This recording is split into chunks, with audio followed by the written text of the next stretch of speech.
सोचिए, एक सवाल जो सदियों पहले पूछा गया, वो आज भी इतना जरूरी, इतना रेलेवेंट कैसे हो सकता है?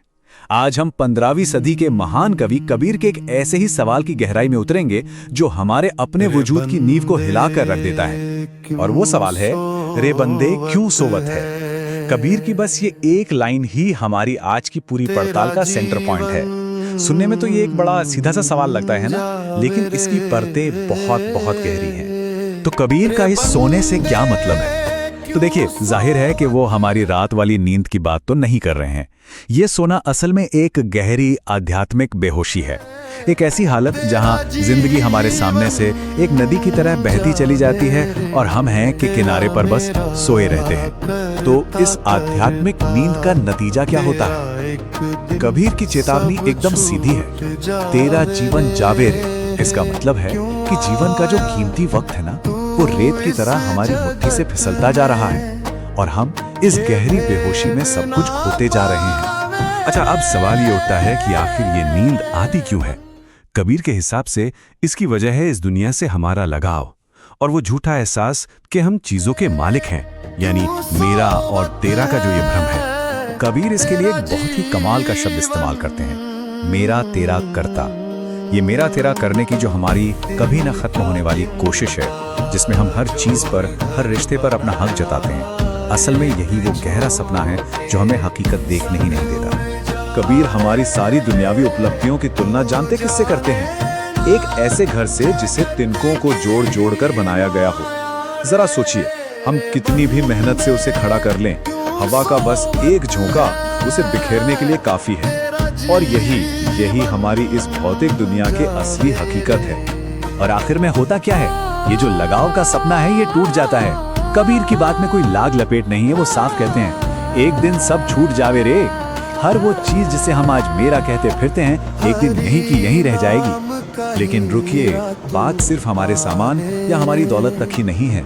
कबीर हमें इससे भी एक कदम आगे ले जाते हैं और याद दिलाते हैं कि हमारा अपना ये जो शरीर है ना, ये भी उतना ही टेम्पररी है।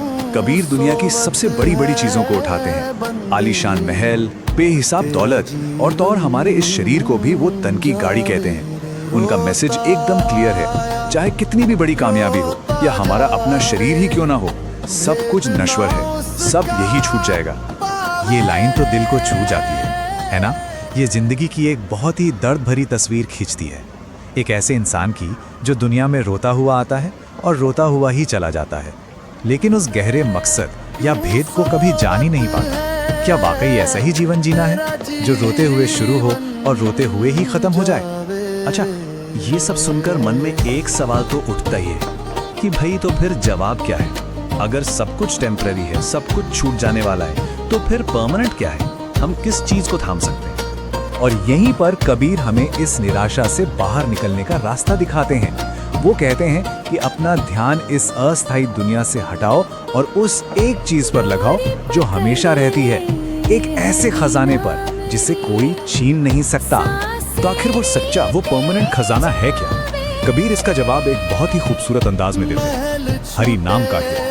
ये वो अनमोल आध्यात्मिक दौलत है जो कभी खत्म नहीं होती और जिसे कोई चोर चुरा नहीं सकता। इस आध्यात्मिक दौलत में एक गजब की ताकत है। कबीर के मुताबिक यही वो चीज है जो हमें जगत के फेरे, यानी जन्म मृत्यु और दुखों के इस कभी ना खत्म होने वाले चक्कर से बाहर निकाल सकती है। ये मोह माया से आजादी का असली रास्ता है। कबीर के इस मैसेज में ना एक अर्जेंसी है, एक जल्दी है। वो कहते हैं, पकड़ ले हरि नाम री सांसे रीति जावे रे। वो हमें जैसे चेता रहे हैं, इस सच्चे खजाने को थामने का समय अभी है, इसी पल, इससे पहले कि ये सांसें खाली हो जाएं और जीवन का ये सुनहरा मौका हाथ से निकल जाए। तो अब हम कबीर की इस पूरी बात के सबसे, कह सकते हैं, सबसे गहरे और रहस्यमयी हिस्से पर आते हैं। ये सिर्फ एक लाइन नहीं, बल्कि हम सब के लिए एक आखिरी चुनौती है, एक ऐसी पहेली जिसे हमें खुद सुलझाना है। कबीर कहते हैं, कहे कबीर मन की वाणी, जीते जी मर जावे। ये लाइन एक पल को तो सोचने पे मजबूर कर देती है। जीते जी मर जाना, इसका क्या मतलब हो सकता है?